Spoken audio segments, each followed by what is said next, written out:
Warahmatullahi wabarakatuh. Alhamdulillah walhamdulillah summa alhamdulillah alladzi bi ni'matihi tatimmu shalihat nahmaduhu wa nasta'inuhu wa nastaghfiruh wa na'udzu billahi min shururi anfusina wa min sayyiati a'malina man yahdihillahu fala mudilla lahu wa man yudlilhu fala hadiya lahu.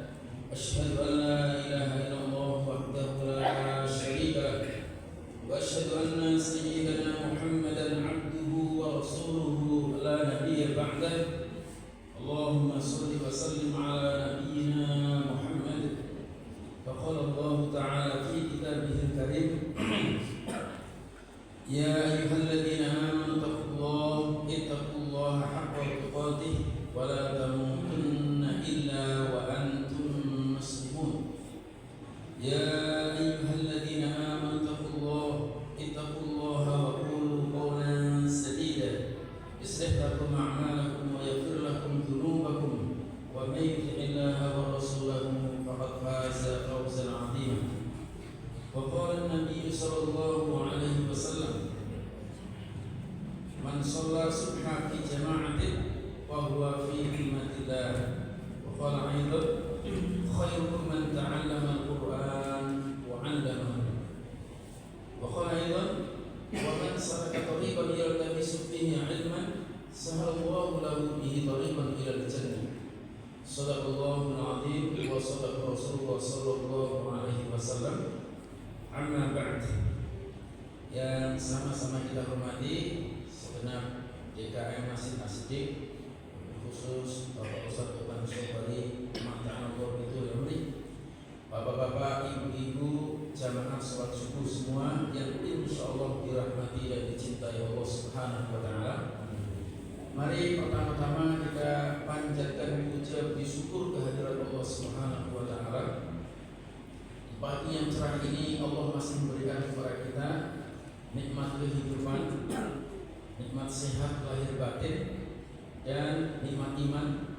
Yang dengan nikmat iman inilah insya Allah kita akan selamat di akhirat, dan insya Allah kita semua tergolong menjadi umatnya Rasulullah Sallallahu Alaihi Wasallam yang mudah-mudahan diberikan syafaat hingga kita mendapatkan ampunan dan surganya Allah Subhanahu wa Ta'ala. Salawat dan salam semoga senantiasa tercurahkan kepada junjungan kita baginda agung Nabi besar Muhammad sallallahu alaihi wasallam, untuk para keluarganya, para sahabat-sahabatnya, dan para pengikut-pengikutnya. Insya Allah kita semua digolongkan sebagai umatnya. Bapak Ibu yang berbahagia, di subuh kali ini merupakan subuh perdana kajian kita lanjutkan setelah kita off sementara untuk lebih fokus ibadah Ramadan. Semoga Ramadan yang telah sama-sama kita lewati adalah Ramadan yang menghantarkan kita menjadi pribadi yang bertakwa kepada Allah Subhanahu wa Ta'ala.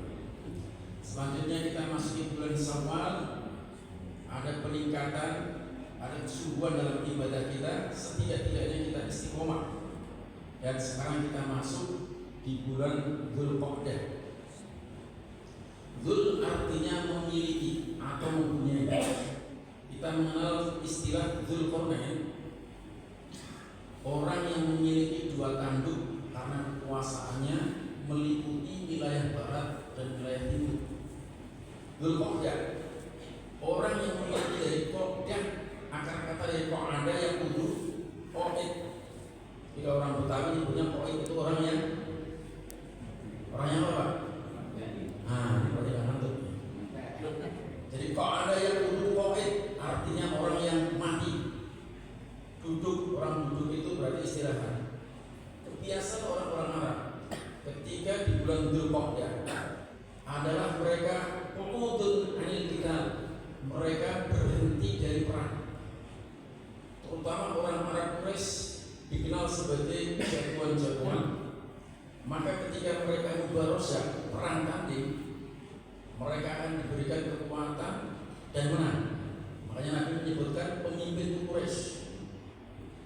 Makanya imam Masjidil Haram itu yang tidak bisa digantikan adalah orang-orang Quraisy. Sementara orang-orang Ansor itu adalah Huzar. Kita penolong-penolong agama Allah adalah Huzar, pembantu-pembantu. Dan orang Quraisy adalah memiliki keutamaan sehingga dalam perang Badar, dalam perang Uhud yang ada 70 orang syahid, itu sebagian besar adalah orang-orang Ansor. Karena orang-orang Mekah Quraisy itu terkenal dengan ahli perang. Mereka juga punya kekuatan. Makanya mereka istrinya 4 biasa. Kalau kita istrinya berapa? Cepat banget jawabnya kan? Di Bapak Israel, Dzulqa'dah merupakan salah satu di antara 4 bulan yang disucikan, yakni Dzulqa'dah, di mana di bulan ini Nabi sebagai gantinya adalah melakukan umroh selama hidupnya 4 kali. Kemudian Dzulhijjah yang memiliki manasik haji. Kemudian Muharram, Allah Subhanahu wa taala dinisbatkan oleh Rasulullah SAW dengan mengatakan afdhalus siyam ba'da Ramadan syahrullahil muharram.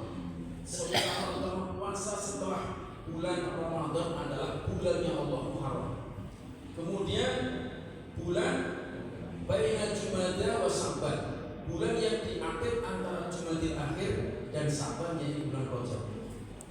Nah inilah Bapak Ibu sekalian, maka di bulan Dzulqa'dah ini ada pesan khusus dari Allah dalam surat At-Taubah ayat 36, "Fala tadlimu fihinna anfusakum." Jangan kalian berbuat zalim di dalamnya. Maka kalau seseorang berbuat zalim di bulan-bulan yang disucikan ini, Asyhurul Hurum, dosanya lebih besar. Mafhum mukhalafahnya, kalau kita melakukan ketaatan maka pahalanya juga sangat besar. Nah, Bapak Ibu sekalian, itu sekedar mukadimah. Kita lanjutkan lagi pembahasan kita di surat Al-Baqarah.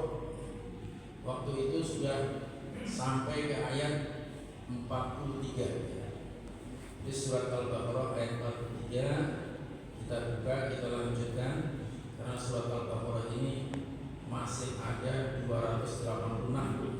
Jadi mungkin di antara kita akan mati duluan, bisa jadi saya duluan, bapak-bapak belakangan, atau bapak-bapak belakangan saya duluan. Ikhlas kan Pak kalau begitu Pak? Tapi bisa jadi bapak-bapak duluan juga bisa jadi. Kita lanjutkan di surat Al-Baqarah ayat 43. Kita akan artikan per kalimat, kemudian kita coba tadabburi. Kita lihat dari para ulama tafsir, sekarang dari Syekh Ali As-Sumuni, kemudian dengan Sofatul Tafsir, kemudian juga Ibnu Katsir dengan Tafsir Adil, kemudian juga Imam At-Tabari dalam Jami'ul Bayan, dan tafsir-tafsir lainnya yang akan menguatkan kita tentang ayat-ayat yang kita baca. Di ayat yang ke-43 Allah Subhanahu wa taala berfirman, wa aqimu, dan dirikan oleh kalian as-sholata, yakni sholat. Kalau saya as-sholata di sini maksudnya adalah sholat yang 5 waktu karena makrifat. Wa atuz zakat, dan tunaikanlah zakat. Warka'u, dan rukuklah oleh kalian ma'ar raki'in, bersama orang-orang yang atamuruna, mengapa engkau perintahkan an-nasa, manusia, bil birri, untuk mengerjakan kebaikan, wa tansawna, dan kalian melupakan anfusakum, diri-diri kalian, wa antum, padahal kalian tatluna, membaca dan mengikuti al-kitabah, yaitu kitab. Afala ta'qilun, apakah kamu tidak memiliki akal? Jadi dua ayat ini Bapak Ibu sekalian, yang pertama kita kembalikan dulu tentang munasabah, keterkaitan atau hubungan ayat ini dengan ayat-ayat sebelumnya yang pernah kita singgung dulu, bahwasanya surat Al-Baqarah ini merupakan sayyidul Quran, pemimpinnya Al-Quran, yang dibuka di pembahasan Termen pertama ayat 1 sampai 20 adalah berbicara tentang pembagian manusia secara umum oleh Allah Subhanahu wa taala, yakni mukmin, kafir, munafik. Mukmin inilah yang kemudian ditutup di ayat yang ke-38, fala khaufun 'alaihim wala hum yahzanun. Mereka tidak akan memiliki perasaan takut dengan kejadian yang akan datang, dan mereka tidak gundah gulana terhadap bencana, musibah, apapun yang menimpanya, karena dia bersama dengan Al-Quran. Kemudian golongan yang kedua yaitu golongan kafir. Allah cukup menyebutkan dua ayat, ayat 6 dan 7, tapi endingnya adalah adzabun adzim. Allah akan menyiksa mereka dengan siksaan yang dahsyat. Kemudian di pembagian yang ketiga dari ayat ke-8 sampai dengan 20 adalah mudzabdzabina baina dzalik. Golongan yang tidak mukmin juga tidak kafir. Secara tampilan zahir dia seorang muslim, tapi di hatinya dia ada racun kebencian terhadap ajaran Islam. Maka orang yang seperti ini adalah akan diberikan siksa fitril asfalina. Dia akan ditempatkan di keraknya api neraka. Setelah itu Allah Subhanahu wa taala menjelaskan tentang segel, bahwasanya Al-Quran ini tidak main-main. Maka Allah menantang, wa in kuntum fi raibin mimma nazzalna 'ala 'abdina fa'tu bi suratin min misli. Kalau kamu masih meragukan tentang Al-Quran itu datang dari yang turunkan kepada hamba-Ku, maka datangkan satu surat saja yang semisal dengan Al-Quran, maka pasti kamu tidak akan bisa. Ini adalah merupakan segel yang sampai hari ini Al-Quran dijaga oleh Allah Subhanahu wa taala lewat para hufaz jutaan, bahkan anak kecil 4 tahun, 3 tahun sudah hafal Al-Quran. Begitulah cara Allah menjaga Al-Quran. Dan kemudian Allah Subhanahu wa taala menjalankan surga neraka, dan kemudian dibuka dengan kisah Adam dari ayat 30 sampai dengan ayat 39.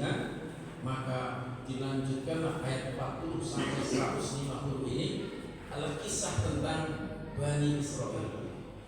Kita ulangi lagi jamaah sekalian supaya masih teringat. Kita sering mengenal dalam Al-Quran itu kata-kata Bani Israel. Setiap satu juz pasti ada kisah tentang Nabi Musa dan kaumnya. Bahkan ada satu surat khusus di surat yang ke-17 dinamakan surat Bani Israel atau surat Al-Isra. Nah, Bani Israel secara bahasa ini ada bahasa Ibrani yang bermakna Israel itu adalah wali Allah, kekasih Allah. Maka Bani Israel berarti anak keturunan kekasih Allah. Yang kedua, Israel bermakna Abdullah, yaitu hambanya Allah. Dan yang ketiga, Israel adalah bermakna Yakub alaihi salatu wassalam, putra dari Nabi Ishak, putra dari Nabi Ibrahim Khalilur Rahman. Nah, Bapak Ibu sekalian, setelah itu kemudian Allah mengawali dengan panggilan ya Bani Israel. Uzkuru, wahai Bani Israel, ingatlah oleh kalian nikmat Allah. Allah memberikan kepada mereka, kata para ulama tafsir, 3 nikmat besar. Pertama, mereka dibebaskan dari penjajahan Fir'aun, yang mana dulu dibiarkan hidup para wanitanya sebagai pemuas seks dan disembelih setiap bayi yang lahir. Tapi wa makaru Allah, mereka membuat makar, Allah pun membalas makar mereka dengan menjadikan Nabi Musa justru tumbuh besar di kalangan istananya Fir'aun yang kemudian meruntuhkan kekuasaan. Begitulah Allah Subhanahu wa taala, kalau sudah memiliki kehendak, maka kehendak Allah pasti akan terjadi. Dan yang kedua, Allah Subhanahu wa taala menjadikan Bani Israel itu adalah keturunan dari nabi-nabi, tidak kurang dari 120.000 nabi, semua adalah keturunan daripada Nabi Ibrahim dari Nabi Ishak, sehingga Nabi Ibrahim digelari dengan julukan Abul Anbiya, bapaknya para nabi. Dan yang ketiga adalah Allah memberikan nikmat kepada Bani Israel adalah kelebihan dalam hal otak, kecerdasan. Tapi ada yang mengatakan di zaman itu, karena ketika umat Islam itu termasuk berpegang teguh kepada Al-Quran, maka orang-orang Bani Israel itu mereka akan terpinggirkan, kalah. Itulah sebabnya maka ketika Islam datang yang diwahyukan melalui Rasulullah SAW, kemudian peradaban Islam bertahan sampai 14 abad. Tapi sebaliknya ketika umat Islam dilakukan perang Husnul Fikr agar umat Islam meninggalkan al-ba'id anil Quran wa Sunnah, maka umat Islam menjadi lemah. Maka hari ini kalau kita ingin kembali memimpin dunia, kita harus kembali ke masjid. Alhamdulillah di Masjid Asy ini programnya powerful pengajian ya. Karena salah satu yang bisa mencerahkan kita adalah dengan ilmu. Kebangkitan pertama diawali dengan ilmu. Maka ahli sufah yang tinggal di sekeliling Rasulullah SAW di Madinah itu adalah orang-orang yang selalu meriwayatkan ilmu, yaitu maqala Allah wa qala Rasul, apa yang datang dari Allah dan yang datang dari Rasulullah SAW. Itulah jamaah sekalian sekelumit tentang Bani Israel. Kemudian dilanjutkan tentang perintah agar beriman kepada apa yang diturunkan, lalu jangan mencampur adukan antara kebenaran dan kebatilan, karena ini akan merupakan perbuatan orang-orang ahlul kitab yang mana mereka membuat syak, membuat keraguan, yaitu dengan menanamkan maradus subhat, yaitu penyakit subhat. Di antara penyakit subhat itu mereka mengatakan semua agama itu sama, semua akan masuk surga. Enak banget. Ada yang kerjanya joget-joget, nyanyi-nyanyi, kemudian kita yang bangun sholat malam, kita yang menjaga makan yang diharamkan, kita menjaga dari perbuatan keji dan munkar, disamakan. Itulah subhat yang mereka bangun. Bahkan mereka tidak ragu-ragu membuat kampus-kampus yang berlabelkan Islam dalam rangka untuk memutarbalikkan fakta. Maka Nabi cukup dengan satu kalimatnya, la tattabi'anna man kana qablakum sibran bi sibrin wa dir'an bi dir'in hatta law salaku hujratin la salatu. Nanti kalian umat Islam dengan tipu daya mereka akan mengikuti orang-orang sebelum kalian sejengkal demi sejengkal, sehasta demi sehasta, sampai mereka masuk lubang biawak pun kalian akan mengikutinya. Itulah subhat-subhat yang mereka lakukan. Nah, sekarang kita memasuki pembahasan yang baru saja kita baca. Bapak Ibu sekalian, yang pertama Allah Subhanahu wa taala membuka dengan wawu atof, wawu penghubung wa, artinya dan. Aqimu, tegakkan oleh kalian as-sholata, yaitu sholat yang 5 waktu. Ayat ini khitabnya adalah kepada Rasulullah SAW yang ditujukan kepada ahli kitab, Bani Nadir dan Bani Quraidah yang ada di sekitar Madinah. Karena orang-orang Yahudi yang semestinya dia tinggal di Syam, Palestina, Lebanon, Yordan dan Suriah, kemudian mereka berada di Madinah karena mereka telah yakin bahwa Madinah di dalam kitab mereka, Madinah adalah mahjurun, mahjur, tempat hijrahnya Rasulullah SAW. Maka mereka berharap ketika mereka hijrah ke tempat itu ratusan tahun, berharap agar di antara keturunan mereka itu lahir seorang nabi. Tapi ternyata justru lahir dari keturunan Nabi Ismail alaihi salatu wassalam. Maka sifat kedengkian inilah yang membuat mereka tidak mau menerima Islam dari orang-orang yang mengenal Rasulullah, mengenal ajaran Islam melebihi mereka mengenal anak-anak mereka sendiri. Allah katakan, alladzina atainahumul kitaba ya'rifunahu kama ya'rifuna abna'ahum. Orang-orang Yahudi ahli kitab Nasrani mengenal Nabi Muhammad seperti mereka mengenal anak mereka. Bahkan kata para ulama, pengenalan mereka kepada Nabi 100% lebih. Tapi pengenalan mereka pada anak mereka masih ada syubhat, masih ada keraguan. Kenapa? Karena mereka pun belum yakin apakah anaknya itu betul-betul lahir dari air dia atau jangan-jangan pernah diairi oleh orang lain. Mereka masih ragu. Tapi kalau Nabi Muhammad sampai namanya, tempat hijrahnya, ciri-cirinya, semua maktubun fi Taurat wal Injil, tertulis di dalam kitab Taurat dan Injil. Itulah yang dimiliki keyakinannya oleh ahli kitab. Maka mereka dikatakan wa aqimus shalah wa yuti, bertobatlah kamu, kembalilah kepada ajaran Islam.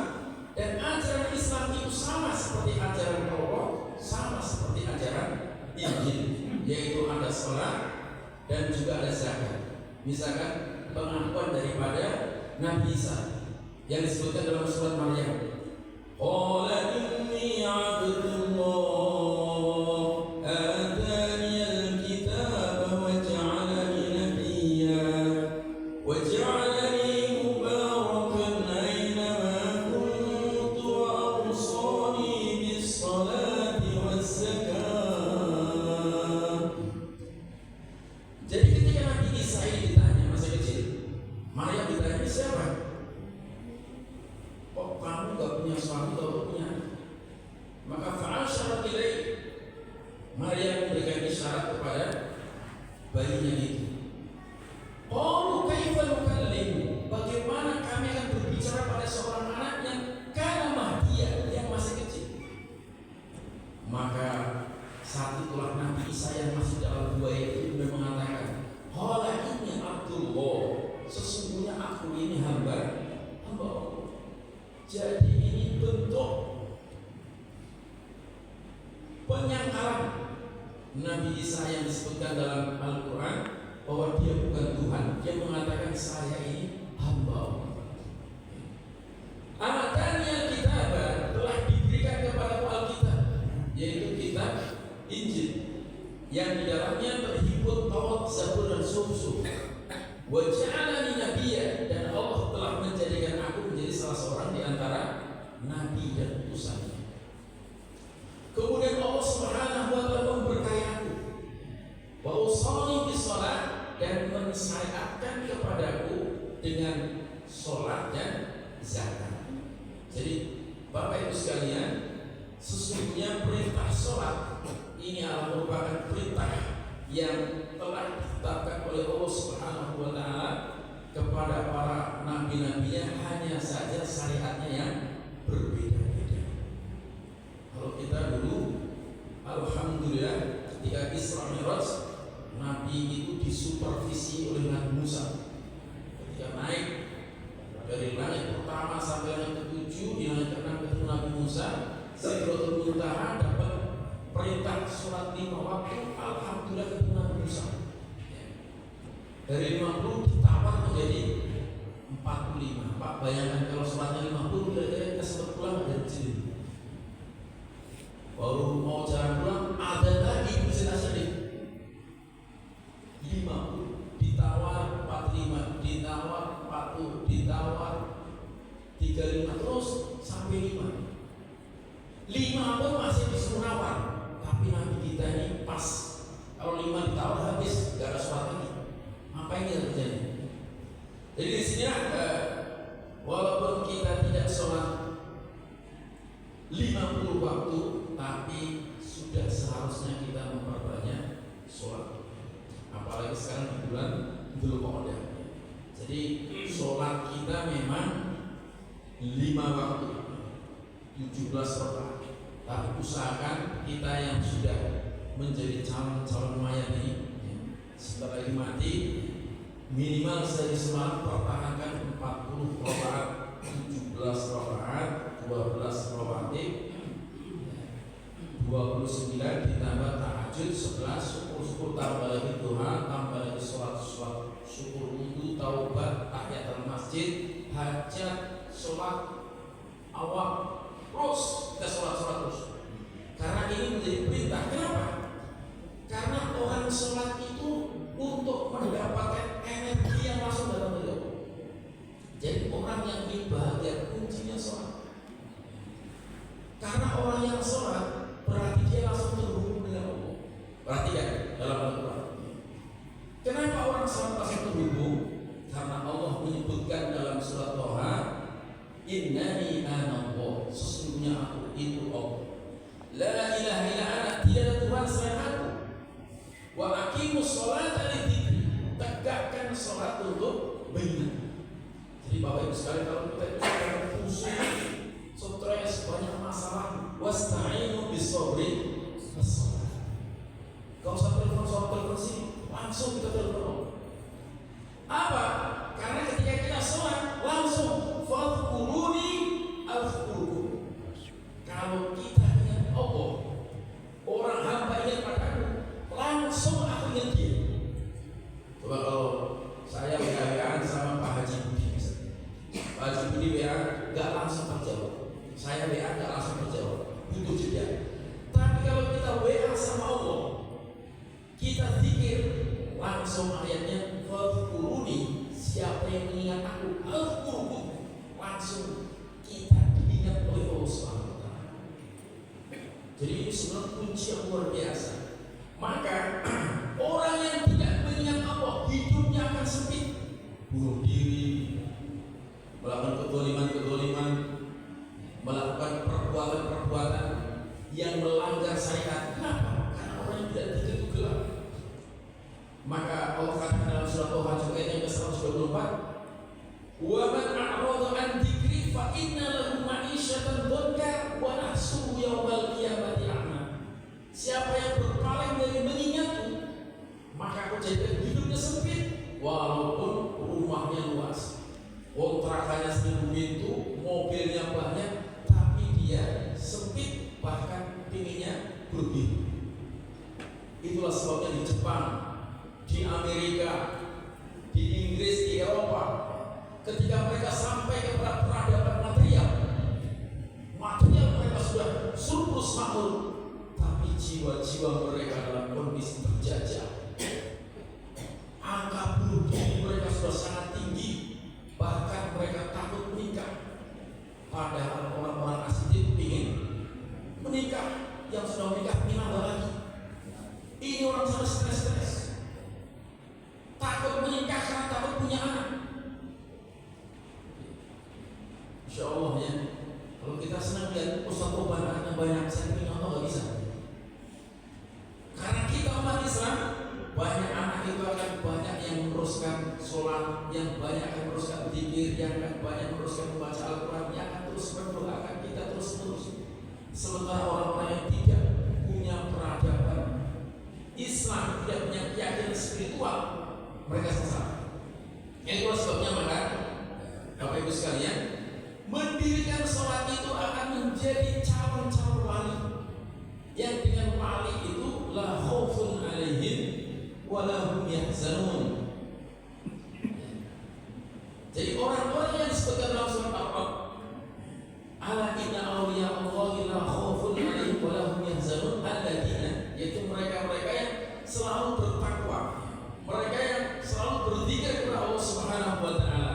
Maka zikir tertinggi itu adalah sholat.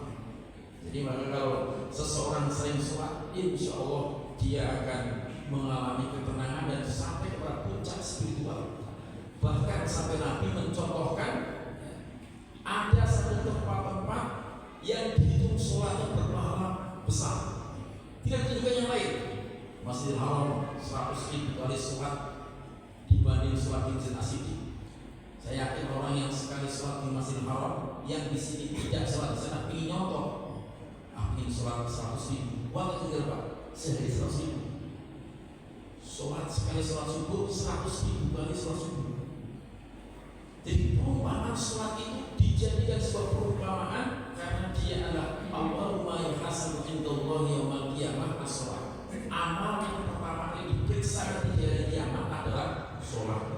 Makanya sholat ini penting. Dan orang-orang Yahudi Nasrani itu diajak agar mereka kembali, kamu itu sholat. Dan sholat itu menunjukkan adalah ajaran tauhid yang hanya menyembah kepada Allah Subhanahu wa taala. Sementara orang-orang Yahudi Nasrani yang mereka sudah menerima kitab, justru mereka kemudian melakukan bentuk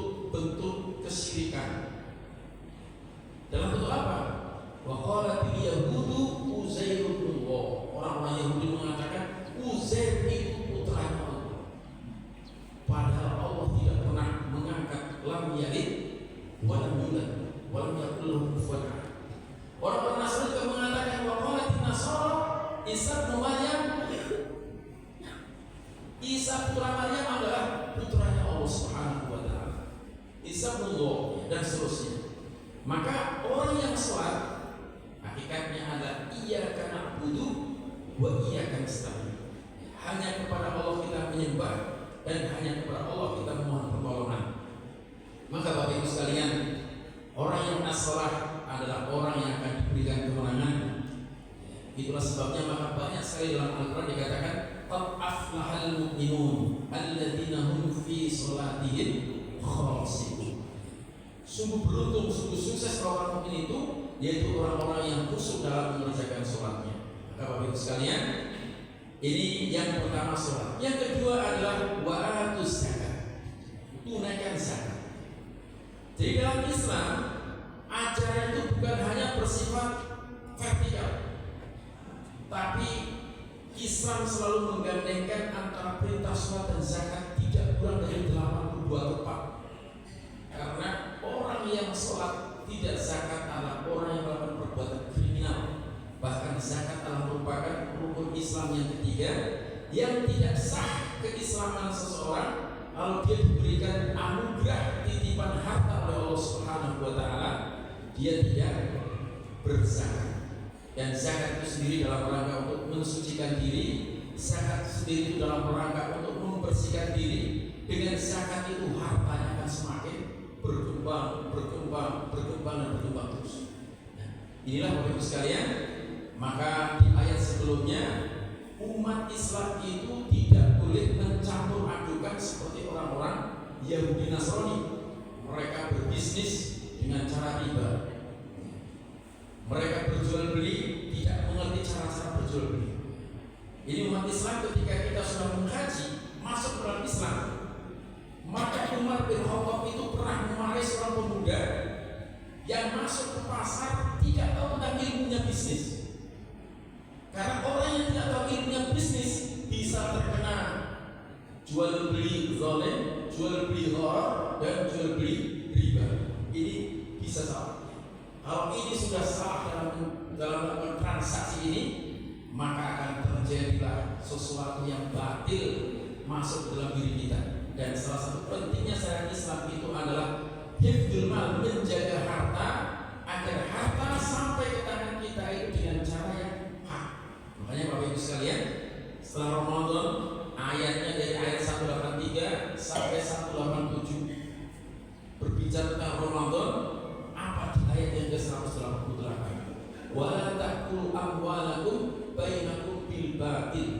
Janganlah kalian memakan harta sesama kalian dengan cara yang batil. Kenapa? Karena cara mendapatkannya dengan cara-cara yang batil. Yang kalau kemudian yang batil itu dimakan, sebelumnya kita itu taat, sebelumnya kita itu soleh, begitu makan harta yang batil, maka darah kita bercampur menjadi yang haram. Sholat menjadi susah, bangun jam 2 malam menjadi susah, jam 3 menjadi susah, jam 4 susah, sampai jam 6 baru bangun. Ini pertanda ada harta yang tidak benar. Maka salah satu membersihkannya adalah dengan menunaikan zakat. Dan orang-orang Yahudi ini ketika mereka disuruh zakat apa? Allah itu miskin. Buktinya apa? Tuhannya orang Islam itu minta uang. Laqad sami'a Allahu qawla alladziina qalu inna Allaha faqirun wa nahnu aghniyaa. Laqad sami'a Allah, sungguh Allah mendengar orang-orang ahli kitab yang mengatakan sungguh Allah itu fakir. Fakir itu kedudukan paling rendah. Orang yang kebutuhannya 5 juta, penghasilannya tidak mencapai 2,5, di bawah 1. Sementara kami kaya. Ini tujuan orang-orang ahli kitab terhadap Allah Subhanahu wa taala. Maka sebagai seorang muslim, wa aqimus shalah, tegakkan oleh kalian shalat, tegakkan oleh kalian zakat, warka'u ma'ar raki'in.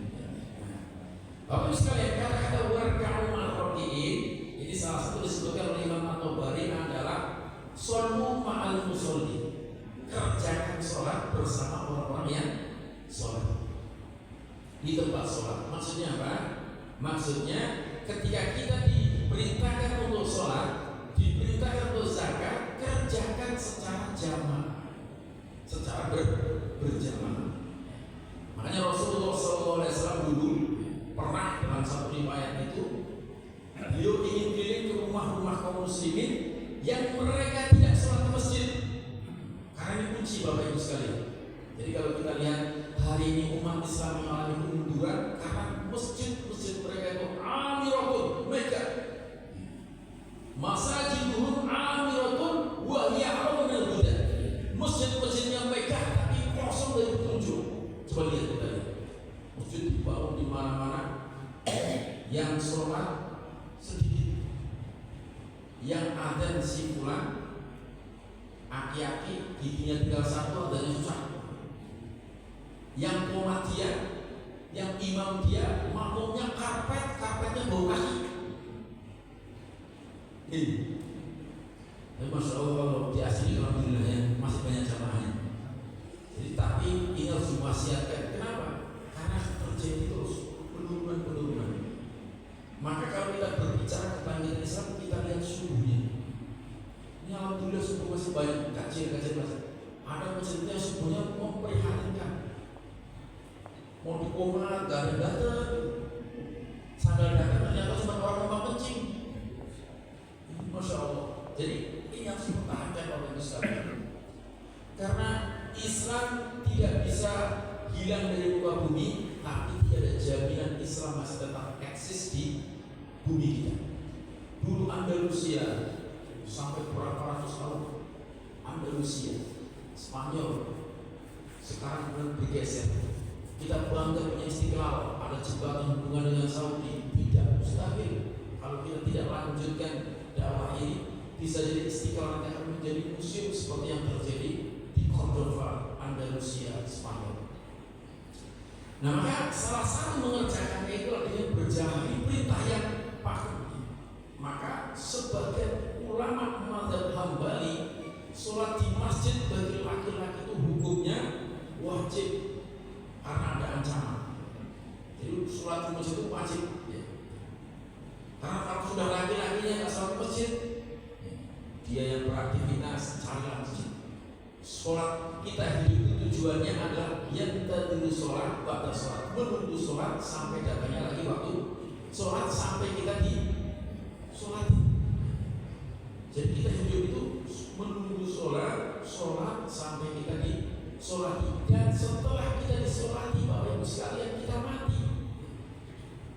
Itu matinya cuma sebentar, seperti orang tidur. Begitu kita sudah dimandikan, dikafani, disolatkan, masuk liang lahat, pengiring jenazah meninggalkan jenazah, teropah ketujuh, Allah mengembalikan roh, kita bangun lagi dari tidur kita. Disitulah mulai awal kehidupan akhirat sampai terjadi tiupan pertama. Jadi kalau kita bisa menjawab pertanyaan-pertanyaan itu, maka kita akan mendapatkan rodoh min riyadil jannah, atau akan mendapatkan lubang api dari lubang api nerakanya Allah Subhanahu wa taala. Maka orang-orang yang sedang meninggal di dalam bumi ini, sekiranya mereka hidup, mereka akan mengatakan, laula akhartani ila ajalin qarib fa asabtahu wa antum minas shalihin. Ya Allah, kasih aku waktu hidup di dunia ya Allah. Tidak lagi mau makan nasi uduk, tidak lagi mau jalan-jalan, tapi dia akan bersedekah. Dan sedekah itu dikatakan kullu ma'rufin shadaqah. Setiap yang baik itu sedekah. Dia akan sholat, dia akan sedekah, dia akan zikir, dia akan baca Quran. Karena apa? Itu yang dibutuhkan oleh orang-orang yang sudah hidup mati. Makanya kadang-kadang ada orang pusing, bergerutan, putus cinta, dikit berdiri, pikirannya habis. Padahal penghabis itu hanya istirahat sejenak, nanti rohnya dikembalikan lagi, sampai kemudian ada tiupan pertama, baru nanti dia tidur plus gak diganggu. Itu surat Yasin kan? Wa idza nufiqa fis suri. Apabila tiupan pertama ditiup, juga mengatakan di juz kedua, qalu ya wailana min marqadina, siapa yang membangunkan aku dari tidur yang pulas. Jadi tidur disebutkan 40. Apakah 40 tahun, apakah 40 bulan, apakah 40 hari, karena sudah tidak ada lagi matahari terbit, jadi tidak ada hitungan. Waktu itu hanya ada di sisi Allah Subhanahu wa taala. Maka Bapak Ibu sekalian, ketika Allah Subhanahu wa taala memerintahkan satu ayat ini saja, yang insya Allah kalau kita lakukan, maka kita termasuk di antara hamba-hamba Allah yang mengamalkan Al-Quran 30 juz. Ini baru ayat 43, waktunya sudah masuk suruh. Sebelum kita lanjutkan, kita buka ya diskusi biar tidak ngantuk. Banyaknya duduk tenang apa? Siapa Pak yang menambahkan saya supaya kita bisa melek? Yang menambahkan sebelum kita lanjut atau sebelum kita tutup dengan doa. Halo. Ya, silakan yang menambahkan. Saya juga mau iklan dulu nih, bismillah.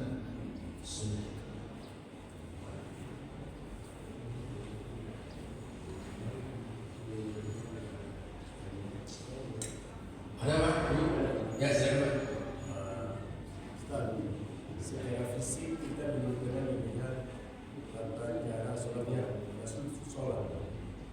Oh, setulang Pak. Secara fisik, Jadi kita belum pernah melihat secara langsung Nabi itu sholat yang kita lihat.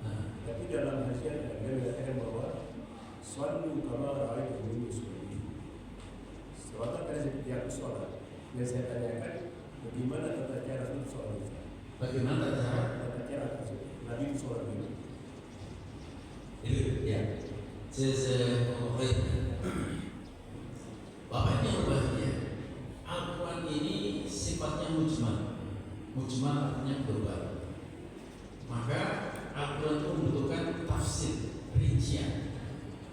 Maka ketika dikatakan waqimus shalah secara global tegakkan sholat, maka perlu diterjemahkan dalam bentuk rincian dari A sampai Z. Itulah sebabnya maka Allah Subhanahu wa taala mengutus Nabi Muhammad sallallahu alaihi wasallam untuk menerjemahkan kemauan Allah yang tertulis di dalam Al-Quran maupun yang belum tertulis di dalam Al-Quran, yaitu dalam bentuk sunnah. Makanya kalau di dalam Al-Quran disebutkan ada kata-kata hikmah di dalamnya, berarti Al-Quran dan sunnah. Nah, orang-orang yang tidak mengakui sunnah itu disebut dengan ingkar sunnah. Makanya ketika sholat, ada seseorang datang kepada Nabi sholat, maka Nabi mengatakan akmil, sempurnakan sholat karena kamu belum sholat. Sampai kemudian dia mengulangi lagi, Nabi mengatakan kerjakan lagi. Sampai dia mengatakan ya Rasulullah, saya sudah tidak mampu lagi. Maka Nabi ajarkan sholat. Kalau kamu sholat itu harusnya tumanina dijelaskan semua. Ruku harus rata, sujud ada anggota sujud dan seterusnya. Nah kemudian setelah ditunjukkan cara-caranya secara detail, itulah kemudian Nabi mengatakan shollu kama ra'aitumuni usolli. Dan sholatnya Nabi ini tentu sholatnya Nabi ini tidak hanya satu. Karena apa? Karena Nabi itu kan juga manusia mengalami masa-masa pengurangan fisik. Jadi ada yang saat Nabi masih muda, saat beliau sujud bagaimana, saat beliau bangkit dari sujud bagaimana. Maka di situ banyak perawi-perawi hadis yang sepanjang mereka itu memiliki dalil, cara bangkitnya bagaimana, cara ininya bagaimana, maka itu juga termasuk daripada shollu kama ra'aitumuni usolli. Ada yang Nabi tangannya bergerak-gerak, ada yang kalau sebelum Nabi dari awal begini, ada yang kalau madzhab Syafi'i pas asyhadu an la ilaha illallah. Jadi itu semua kita ada mazhab. Mazhab itu dari kata dhahaba, pergi, dari mulai kita berangkat dari mana. Jadi Imam itu sudah dikatakan imam mazhab karena mereka sudah hafal Al-Quran dan minimal hafal 100.000 hadis. Jadi kalau sekarang baru orang belajar berapa hadis sudah melebihi Imam Syafi'i, keterlaluan. Jadi seseorang seperti kita yang memang bacaannya masih begini, kurang mengenal sunnah begini, maka kita mengikuti mazhab itu bukan berarti kita taklid, tapi kita mengikuti orang yang memang orang itu sudah memiliki kemampuan untuk melakukan ijtihad. Jadi maka dalam sholat itu berbeda-beda. Ada yang sholat subuhnya kunut, ada yang enggak kunut. Itu biasa. Perbedaan itu biasa. Jadi tidak yang benar hanya yang tidak kunut, yang benar hanya yang kunut. Yang penting ketika dia itu imamnya kunut, kita ikut kunut. Imamnya enggak kunut, kita ikut enggak kunut. Jangan yang imamnya enggak kunut, yang biasa kunut sampai sujud-sujud. Nah, jadi pokoknya imam itu kita ikuti karena syarat menjadi makmum adalah ikhlas.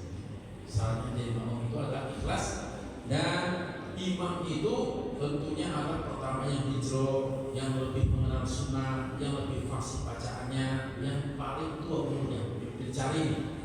Jadi harus sesuai dengan kaidah-kaidah ini. Nah, oleh karena itu maka memang ketika seseorang itu mengerti Islam, kalau masuk dalam satu masjid dia tidak boleh sholat goib, dia harus disini. Karena imam itu yang dibenci itu adalah dia mengimami satu makmum yang dibenci. Jadi kalau dia tidak tidak disukai makmum nggak boleh, akan diberikan izin. Saya di sini nggak boleh jadi imam kalau nggak disuruh. Karena apa? Sakuban lebih afdol, secara umur, secara amal, secara ilmu, kemudian juga yang lainnya. Nah, tapi karena kita sudah diperintah, jadi ada syarat-syarat yang perlu kita pahami. Itulah namanya fikih sholat. Ya, maka ada fikih sholat, ada fikih zakat, ada fikih siyam, ada fikih haji, dibanyak. Maka kalau dalam sholat ada shollu kama ra'aitumuni usolli, maka dalam haji ada khudhu anni manasikakum. Gitu. Allah sholat, maka sholat yang sampai kepada kita ini ya kita harus yakin ini sholat terbaik sambil kita terus belajar. Maka orang yang terus belajar itu akan dimaklumi oleh Allah. Saya ngajar itu saya senang. Ada yang usianya tua. Yang penting saya jaga orang ini supaya tetap ngaji. Kalau saya benarkan semua, dia mundur. Jadi walaupun salah saya sabar, saya beri satu-satu. Karena saya yakin ketika dia ada di majelis, maka insya Allah orang yang berada di majelis itu dapat jaminan dari Rasul. Kalau kita sepanjang ngaji ini dimudahkan jalan menuju surga. Dulu masuk salah bayarnya, saya beri satu nyicil. Karena kalau ini salah, besok putus nggak mau ngaji. Makanya harus kita jaga ini, jaga pelan-pelan supaya orang yang ada di masjid itu kita jaga. Kalau ajak lagi yang lain. Karena memang kita sekarang ngajak orang ke masjid itu susah. Ini baru ke masjid, salah kamu, kafir, besok habis ya. Dan harus kita tampil, luar biasa. Ya, gitu ya. Nah, insya Allah nanti pelan-pelan. Nanti insya Allah suatu bulan seperti ngadai pelatihan sholat seperti nanti yang kita mampu lah ya. Ini cocok untuk orang tua ini. Pak Budi. Orang tua itu ingin sholatnya bagaimana, ini bagaimana. Allah bisa. Ada lagi Pak? Yang lain? Mana sih? Sedikit. Ini masalah kunut di Pak ya. Kalau di mazhab Imam Syafi'i itu biasanya suka diberikan ya. Kenapa? Biasanya kalau kunut kan Iya. Terus saya lihat di YouTube di Arab Saudi ya. Itu kunut yang dipakai waktu subuh itu dia menggunakan kunutnya pakai kunut bibir gitu Pak. Saya mau mohon penjelasannya. Iya. Ya Bapak Ibu sekalian, sebetulnya kunut ini pernah dilakukan Nabi, maka berarti kalau pernah dilakukan Nabi walaupun sekali berarti sunnah. Pemahamannya daripada manusia. Kemudian kunut yang dilakukan oleh Imam Ahmad, dia merujuk adalah kunut yang ketika Nabi mengutus hufaz Quran yang kemudian dibantai itu, akhirnya Nabi membaca kunut nasilah sampai turun surat Ali Imran ayat 128. Laisa laka minal amri syai'un aw ya laisa alayka syai'un laisa Jadi tidak ada urusan Muhammad. Aku akan ampuni dia atau aku akan azab dia. Fa innahum dzalimun, sesungguhnya dia telah berbuat zalim. Jadi mulut nasihat Nabi yang tadinya dilakukan full 1 bulan itu akhirnya berhenti untuk melakukan perang itu. Nah, maka ini dijadikan ketika kemudian umat Islam itu terzolimi seperti terjadi di Palestina, terjadi di Myanmar itu, maka kita berdoa dan seutama-utama doa itu dalam kondisi sholat. Itu dilakukan bukan hanya di sholat subuh tapi di semua sholat. Di sholat subuh, sholat duhur, sholat asar, sholat maghrib, sholat isya. Nah, untuk Imam Syafi'i karena dia memandang Nabi pernah melakukan, maka dia lakukan di waktu subuh. Nah, bagaimana kalau digabungkan yang mulut itu kan doa. Jadi doa itu asal kalau dalam sholat itu adalah doanya maksud, doanya sesuai dengan yang diajarkan, yang pernah dilakukan, dan pakai bahasa Arab yang penting. Jadi doanya pakai bahasa Arab. Misalnya habis mulut Allah hatinya ditambah Allah ma'izal Islam muslimin wa adirasil kaum muslim dan seterusnya. Jadi yang penting pakai bahasa Arab. Karena ada orang Jawa yang dalam itu, saya doanya kemana? Nyebut itu bagaimana? Namanya memang awam sekali. Jadi pas sujud itu doanya ya Gusti. Karena masalah awam sekali. Nah, maka dalam sholat itu harus menggunakan bahasa Arab. Dan tentunya adalah bahasa Arab yang standar pusat, ya. Bukan bahasa Arab yang pimpinan kita. Bahasa Arab yang pimpinan kita kan banyak. Halal bihalal itu bahasa Arab pimpinan kita. Halal bihalal. Orang Arab aja ngerti. Ya. Atau apa? Kamu kenapa nih? Ramadan dulu di anak. Gak apa-apa pukul saya. Ini bahasa Arab. Nah, nanti dalam sholat itu ada bahasa baku. Bahasa baku seperti Qul Nazilah yang dibaca oleh imam-imam haram. Orang sholat. Cukup? Alhamdulillah. Mudah-mudahan kita semua tidak puas dan semoga kita senantiasa menuntut ilmu. Allah memberikan taufik sehingga akan menyempurnakan kita dan kita di hadapan Allah nanti punya makhluk, punya alasan ya Allah. Inilah ibadah yang bisa saya pahami berdasarkan ilmu yang saya miliki, tapi saya tetap belajar karena pada hakikatnya kita semua itu adalah tidak tahu, kemudian oleh Allah diberikan pemahaman. Mari bersama-sama berdoa mohon kepada Allah Subhanahu wa taala semoga Allah Subhanahu wa taala menerima seluruh amal ibadah Ramadan kita dan menjadikan kita selalu istiqomah di jalan Allah Subhanahu wa taala dan senantiasa bisa menegakkan sholat berjamaah 5 waktu, bisa menunaikan zakat, bisa haji, bisa bersedekah, bisa bersilaturahim dan seterusnya. Dan itu semua adalah merupakan hidayah taufik dari Allah Subhanahu wa taala. Bi barakatil Fatihah. A'udzu billahi minasyaitonir rajim. Bismillahirrahmanirrahim. Alhamdulillahi rabbil alamin arrahmanir rahim maliki yaumiddin. Iyyaka na'budu wa iyyaka nasta'in. Ihdinas siratal mustaqim. Siratal ladzina an'amta 'alaihim ghairil maghdubi 'alaihim waladdallin. Amin. Alhamdulillahirabbil alamin hamdan syakirin hamdan na'iman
foto